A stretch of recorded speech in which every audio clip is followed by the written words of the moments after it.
Good afternoon, everyone. I'm Julie Livingston from the Quorum Initiative, and I'm here again for another installment of Quorum Live. In case you're unfamiliar, the Quorum Initiative is a global organization of female professionals across industries. We have chapters in New York City, Washington, D.C., St. Joseph, Missouri, and also in London in the United Kingdom. We gather together to create change for women in the workplace, to create a more direct pathway to leadership, to increase female representation of women on corporate boards, and to attract more investment in women-owned and led companies. I'm delighted today to welcome my special guest, Tsolmon Finch. She's with Jade Partners. Welcome, Tsolmon. It's great to see you. Thank you so much, Julie. It's such an honor to be here and to talk about this.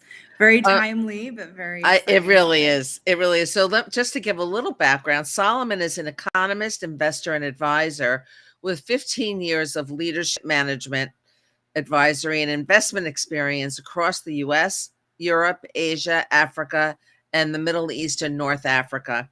She's the founder and managing partner of Jade Ventures, a global advisory and investment firm working on sustainable solutions to the world's complex challenges such as gender equality, climate change, access to finance, and healthcare. Those are a number of the issues that we grapple with here at the Quorum Initiative. As a limited partner, she invested in 20 companies in Founder Institute's portfolio and is an active investor in pre-seed startups in Europe and the U.S. Tsolmon serves as on the advisory board of the North Female Founder Collective and Visa Foundation, Village Capital's Green Tech Europe program, and Ventures Thrive, Deep Tech Accelerator, founded by the European Innovation Council. She sits on the board of EVE, which is an AI-enabled clean tech company, and serves as an advisor to many startups in the ecosystem. Tsolmon has a distinction from Oxford University for her MBA and a dual economics and international relations degree from American University for her bachelor's. She also holds a master's certifications from Yale University, Yale School of Management, and the George Washington University School of Business. So again, welcome, Tsolmon. You have an amazing background.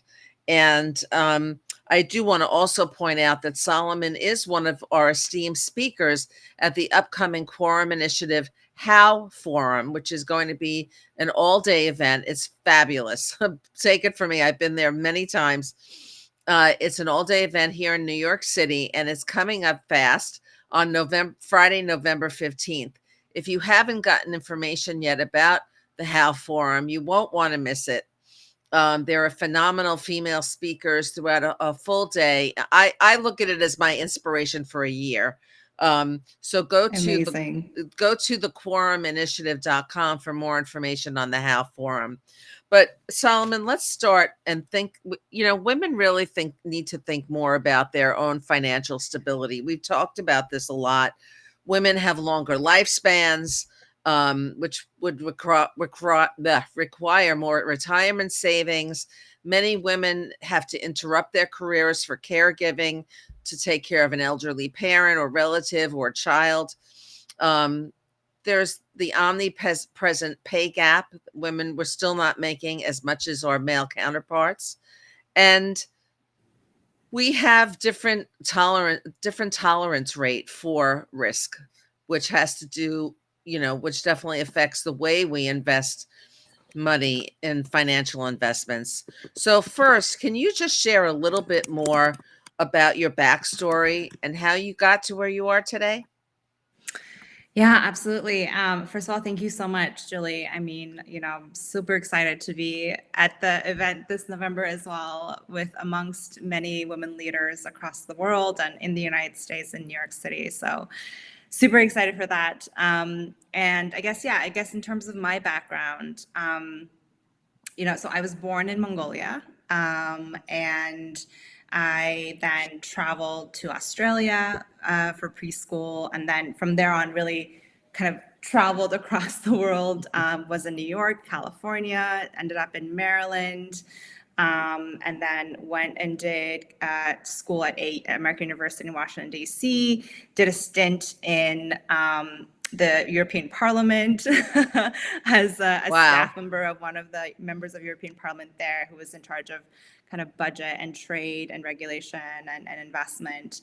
But I guess looking back to where my inspiration for women to support women comes is really my grandmother and my mom, right? So they were just such a strong leader in their own right when I was growing up, and really took in charge of their finances and their families. And I think that really inspired me.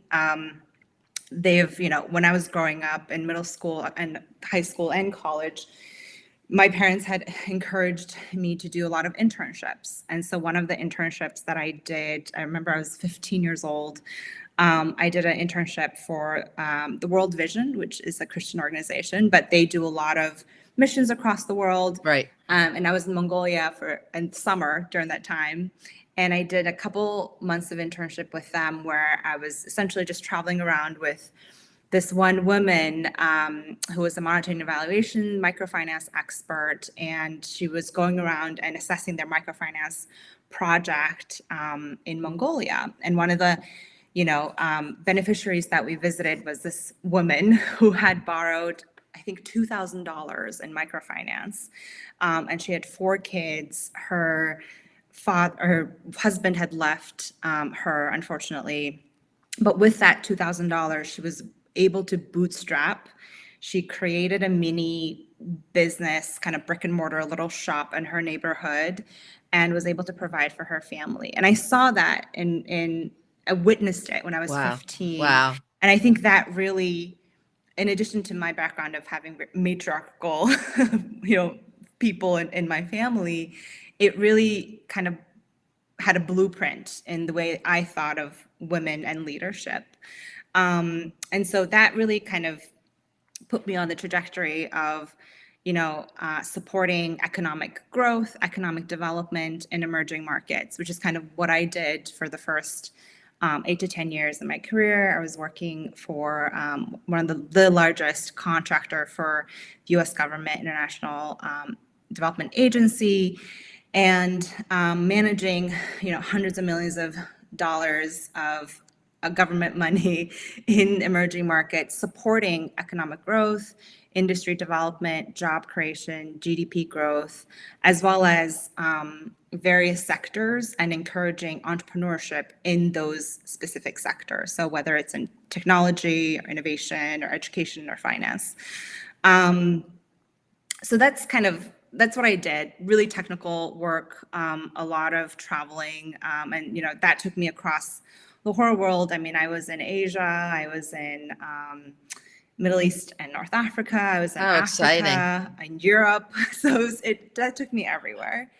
But then I took a step back from that really kind of crazy decade, if you will, and wanted to have material impact on a personal level. And so, the projects are amazing. You see a CPI index getting updated, right, for a country, and Wow. you kind of supported that, but that Wow. doesn't really mean anything in terms Right. of your impact. So I really wanted to go from the macro level to the micro level, which is what drove me to do my MBA. And while doing my MBA, this was 5 years ago when I started my MBA, I came across back then the 2% figure, right? So 5 years ago, I think the industry looked a little different. That's when I first came across the fact that only 2% of global venture funding went to female founders. Less than 1% went to women of color. Wow. And then less than that, right, went to just people in emerging markets in general. And so that really shook me to my core. And so that kind of put me on another course of trying to understand a little bit about gender disparity and gender lens investing at the global scale, and the financing gap that we have currently across the world, whether you're in Europe, US, emerging markets, Asia, Africa. So I did my dissertation on that, which was amazing and just so fulfilling. And from then on, yeah, I really just wanted to focus my career and my work on supporting female founders and diverse founders and creating kind of inclusivity in venture capital, if you will. That's great.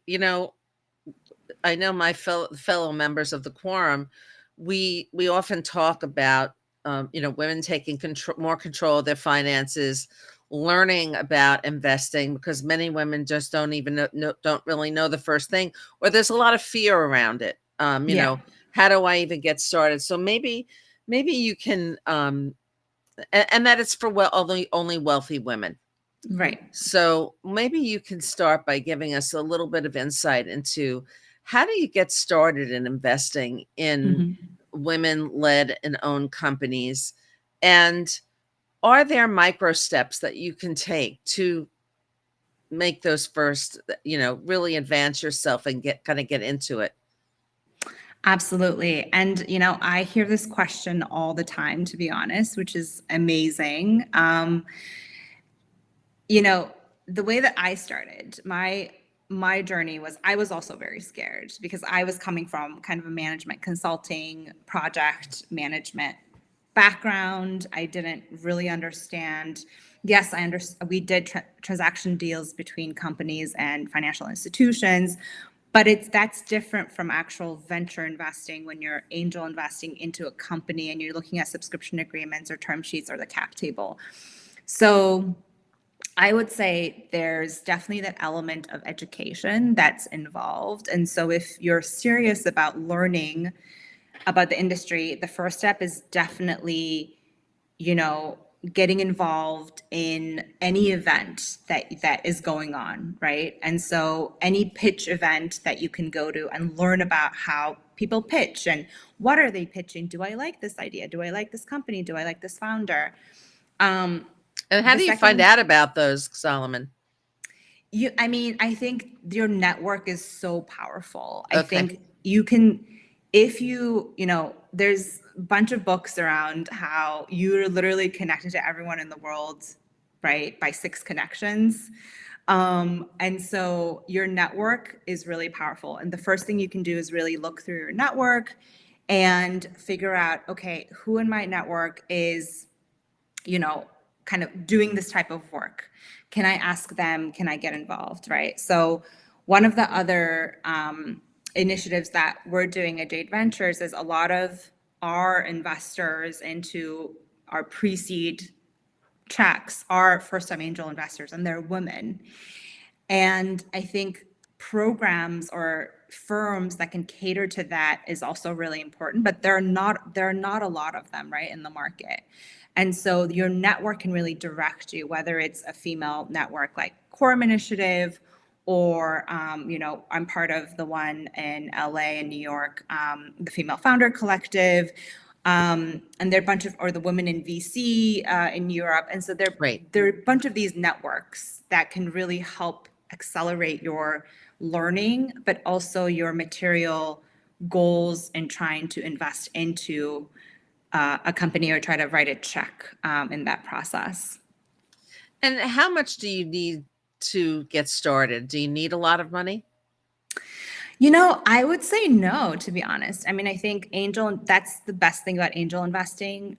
There are a lot of also crowdfunding platforms that are available. So, in the UK and the US, there are a bunch of crowdfunding platforms you can go on and see, oh, I can put $1,000 here or a couple $100 there. And they're kind of sourcing, right, for funding that way, which definitely you can use. Angel, right? Angel List is one of them. A lot of angel investors start out on Angel List.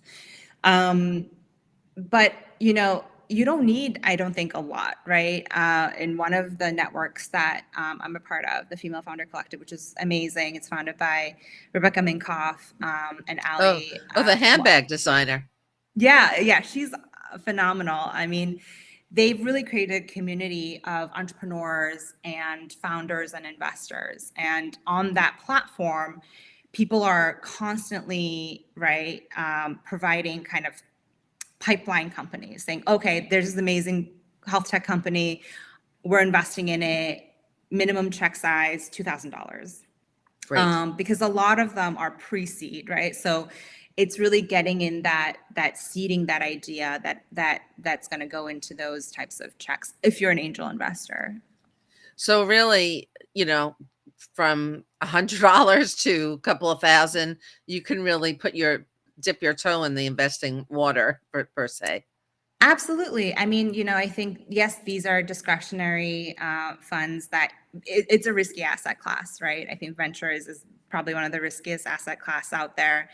Um, it's also a diversification strategy, right? So a lot of women now are coming into this global wealth transfer, as we all know. And so they have discretionary funds, they have alternative, I guess, investments that they can explore with their fund manager. And so one of the ways they can diversify their asset class is going into venture, right? Going into angel investing. And being smart about it, right? So really making sure that you understand the agreements that you're signing, understand your legal rights, as well as the risk that you're taking, and then the number of years that's going to take to get your investment back, because normally a lot of these funds are 10-year funds, right? So it's a long-term game. Okay. Yeah. Okay. And what's the best way to keep track of it? As if you're an angel investor? Yeah. I mean, I think, a lot of angel investors that I know have a portfolio. So they'll start out with one investment or two investment, or they'll invest into a fund, and then eventually they'll create a portfolio, right? And they say, oh, I have a portfolio of X, Y, and Z.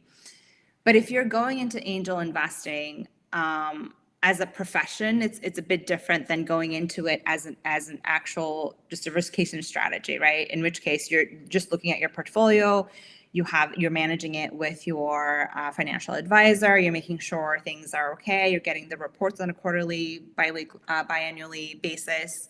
But I would say, definitely think of your investments as a portfolio and not just one off, right? So if you're interested in investing in one sector, Right.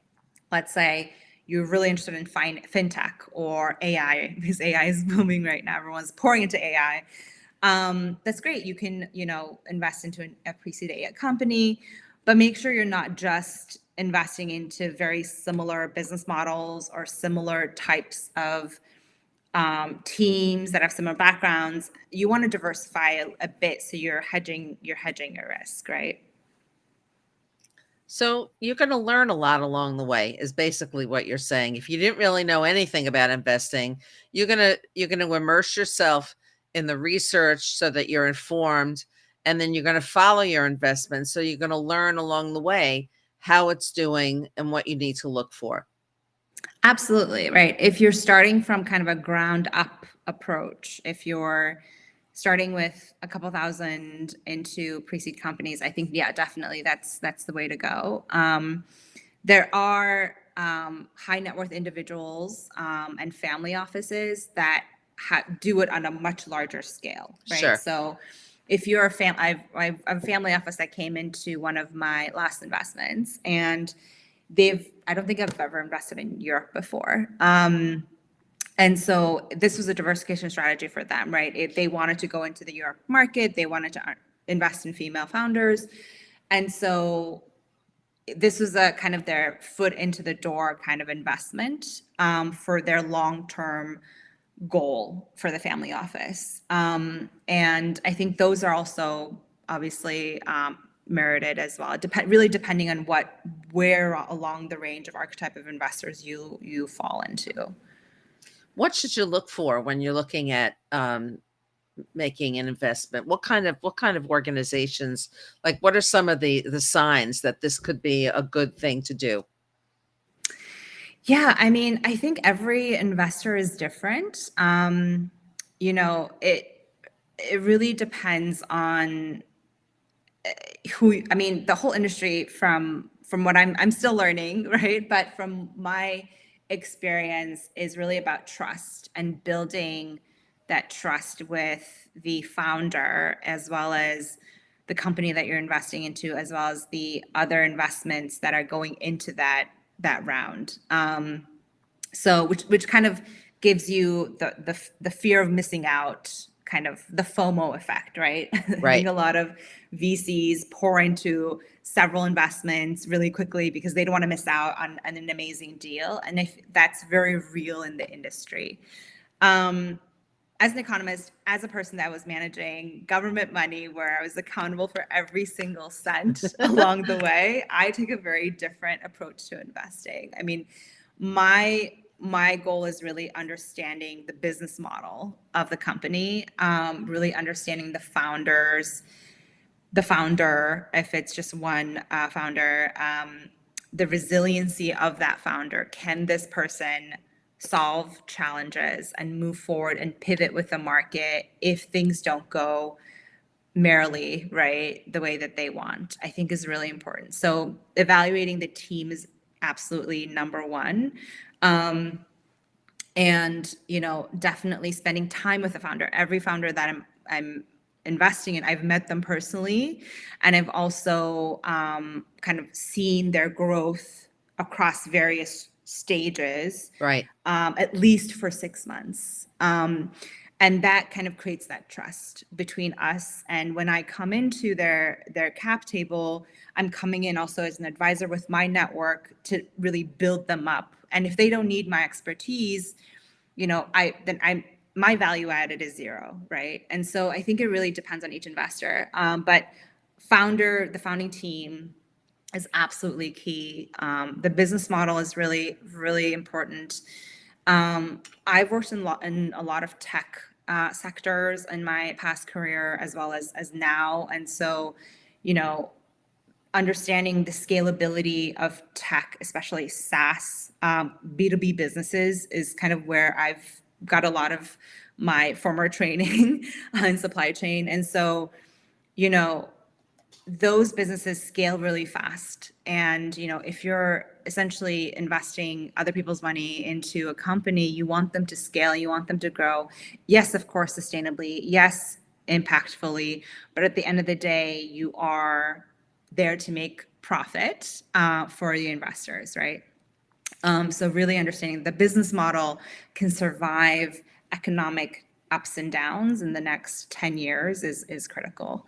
The other key, so that really covers, right, the tech piece of it, the business model, and scalability is really key. And then I think the other key aspect of looking into a company is, what does their kind of innovation network look like, right? I haven't heard a lot of investors speak about this, but for me, if they're surrounded by innovators, if they're coming out of accelerators that I know are amazing accelerators, if they're coming out of programs that I've been a part of, or at least I know are amazing, that has succeeded in getting funding for startups, then I'm more likely to invest in those companies coming out of them because they're investment ready. They've been through a couple of programs.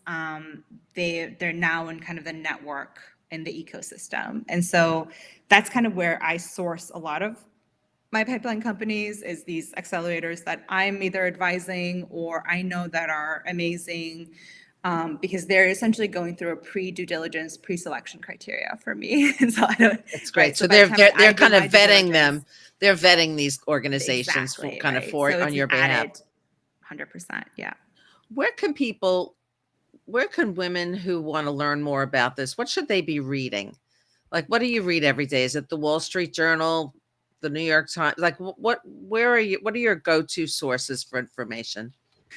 It's such a great question. I mean, when I first started and when I kind of switched, I guess, careers, I read a lot of books. There are a bunch of books on VC. Sand Hill Road is one of them. Obviously, The Intelligent Investor is such a great book, just for basics of investing. Also, I think, books are amazing. I think they give you the fundamentals of, what you should look for, the six Right. T's or whatever, right? All these kind of jargon words. But if you're new, I think the best thing to do is to really understand what's happening overall in the economy, right? So where is inflation right now? Where are the interest rates? Which sectors are thriving? Which sectors are not thriving?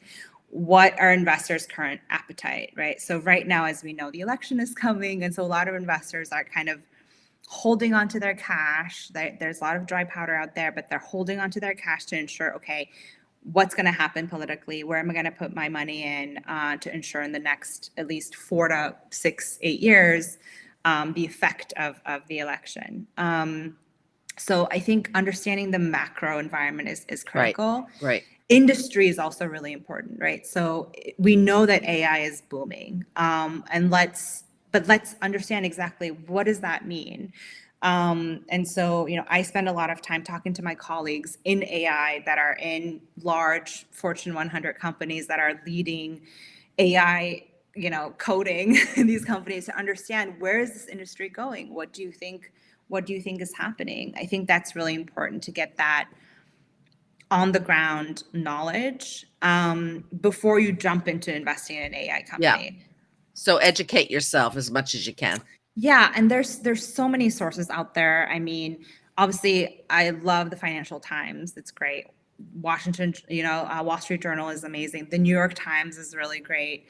But beyond that, Bloomberg is also a great source. It's feeding you constant market Sure. updates and information. MSNBC, which those are my kind of Oh, go-to good. That's terrific. corporate sources of news every Because day. that's But a then good way to obviously dip reading your like The toe in the water. Economist and journals. Yeah. Yeah.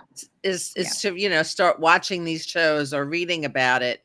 And you kind of build up your knowledge that way. Exactly. And it depends, right? Like if someone's really interested in healthcare, right?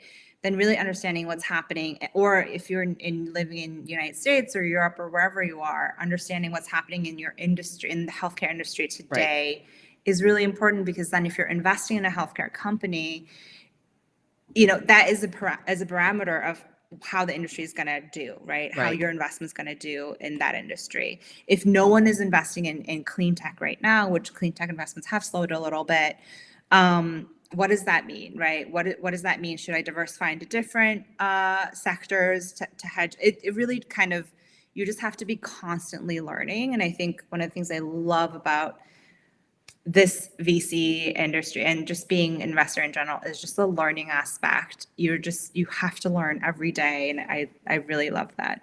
That's great. Well, Yeah. Solomon, this has been a terrific conversation, and I think it's been a great precursor to the How Forum on November 15th. I hope people will join us at that fantastic event here in New York City. There's more information about the How Forum on the quoruminitiative.com. And thank you so much again for your time and expertise, and I'll see you in November at How. Absolutely. So lovely to virtually meet you, and can't wait to see everyone there. Okay. Thanks, Solomon.